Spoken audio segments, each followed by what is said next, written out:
கார பூர்ண கொழுக்கட்டை எப்படி செய்கிறதுன்னு சொல்கிறேன். இது உளுந்து 1 ஹவருக்கு முன்னாடி நான் ஊற வச்சு இதை எடுத்திருக்கேன். காரத்துக்கு காஞ்ச மிளகா ஒரு 3 எடுத்திருக்கேன்.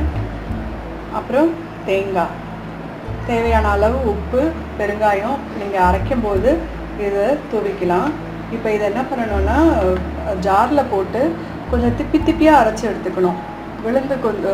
உளுந்து வந்து விழுதாக வேண்டாம், திப்பி திப்பியாக அரைச்சி எடுத்து என்ன பண்ணலாம், எண்ணெயில் நல்லா வதக்கினேன்னா கொஞ்சம் உதிரியாக வந்துடும். அப்படி இல்லைன்னா ஸ்டீம் குக் பண்ணி கூட நம்ம இதை எடுக்கலாம். இப்போ நான் அரைச்சதுக்கப்புறம் அதை நான் நல்லா வதக்க போகிறேன். 1 கப் மாவுக்கு 2 கப் தண்ணி விட்டு கொஞ்சம் கொஞ்சமாக நம்ம கலரிட்டே வரணும். தண்ணி கொதிச்சதுக்கப்புறம் கலர்னதும் சப்பாத்தி மாவு பதத்துக்கு வந்த பிறகு நம்ம ஆஃப் பண்ணிடணும். கொஞ்சமாக குக்கிங் ஆயில் 1 ஸ்பூன் விடலாம். இது 1 கப் கொஞ்சம் பெரிய கப்பாக இருக்கிறதுனால ஒரு 2 ஸ்பூன் விட்டுக்கோங்க. இல்லை நெய் விடணும்னு விருப்பப்படுறவங்க நெய் விட்டுக்கலாம். விட்டதுக்கப்புறம் சப்பாத்தி மாவு பதத்துக்கு வந்ததுக்கப்புறம் அது பூர்ணம் நம்ம ரெடி பண்ணிவிட்டு அதில் பண்ணலாம். இது தண்ணி கொதிச்சிருச்சு. இதில் கொஞ்சம் கொஞ்சமாக மாவு விட்டு நம்ம மேல் மாவுக்கு பிசையலாம். பார்த்திங்கன்னா இந்த மாதிரி திப்பி திப்பியாக அரைச்சி நான் எடுத்திருக்கேன். இது 2 டீஸ்பூன் எண்ணெய் விட்டுருக்கேன். இதில் போட்டு நம்ம நல்லா வதக்கிக்கலாம்.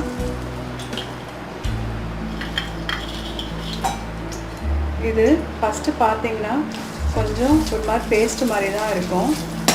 இதை வந்து என்ன பண்ணணும்னா நீங்கள் சிம்மிலேயே வச்சு 5 மினிட்ஸ் நீங்கள் இதை வதக்கணும். இதில் உசிலி சொல்லுவாங்க. அது வந்து கடலைப்பருப்பு இல்லை துவரம்பருப்பு போட்டு இந்த மாதிரி பண்ணி காய் போட்டு பண்ணுவாங்க. இப்போ இது கார கொழுக்கட்டைக்கும் இந்த மாதிரி டைப்பில் பண்ணலாம். அப்படி இல்லைன்னா இந்த அரைச்ச இந்த விழுதை கொஞ்சம் கொஞ்சமாக வடை மாதிரி தட்டி ஸ்டீம் குக் பண்ணி கூட நீங்கள் எடுக்கலாம். இட்லி தட்டில் வச்சு ஸ்டீம் குக் பண்ணி எடுத்திங்கன்னா கொஞ்சம் உதிரியாக வந்துடும். உதிரியாக வந்ததுக்கப்புறம் கொஞ்சம் தேங்காய் போட்டு வதக்கிட்டு அதை வந்து நீங்கள் பூர்ணமாக நீங்கள் பண்ணி கொழுக்கட்டை பண்ணலாம். இது பாருங்கள், கொஞ்சம் கொஞ்சம் வர வர அந்த ஒற்றைத்தன்மை விட்டுடும். இது உளுந்து போட்டு பண்ணால் உளுந்து உங்களுக்கு நல்லா தெரியும், உடம்புக்கு ரொம்ப நல்லது. கார கொழுக்கட்டையில் உளுந்து போட்டு பண்ணிங்கன்னா உங்களுக்கு டேஸ்ட்டும் கொடுக்கும்.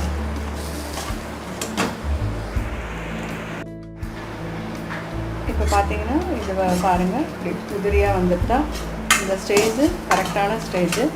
இப்போது இறக்குறச்ச என்ன பண்ணணும், 1 ஸ்பூன் தேங்காய் போட்டுக்கோங்க டேஸ்ட்டுக்கு. இதையும் கொஞ்சம் நல்லா வதக்கிட்டு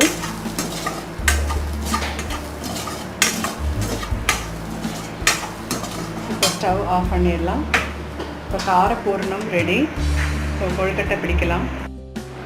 இப்போ உளுந்து பூர்ணம் பாருங்கள் உதிரியாக ரெடியாக இருக்குது. இப்போது இந்த மாதிரி நான் பிடிச்சி வச்சுருக்கேன். பிடிச்ச கொழுக்கட்டை மாதிரி பிடிச்சி வச்சுருக்கேன். அதே மாதிரி நம்ம பண்ணலாம். இதை எடுத்துக்கோங்க. கையில் இந்த மாதிரி ப்ரெஸ் பண்ணிவிட்டு இதை நல்லா உள்ளே வச்சு அழுத்திக்கோங்க. அழுத்திட்டு சீல் பண்ணுங்கள். சீல் பண்ணிவிட்டு இந்த மாதிரி பிடிச்ச கொழுக்கட்டைக்கு பண்ணுவோம் இல்லையா, அந்த மாதிரி பண்ணிக்கோங்க.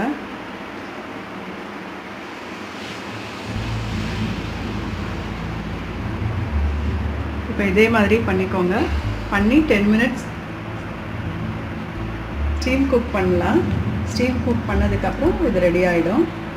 கார கொழுக்கட்டை ரெடி ஆகிடும்.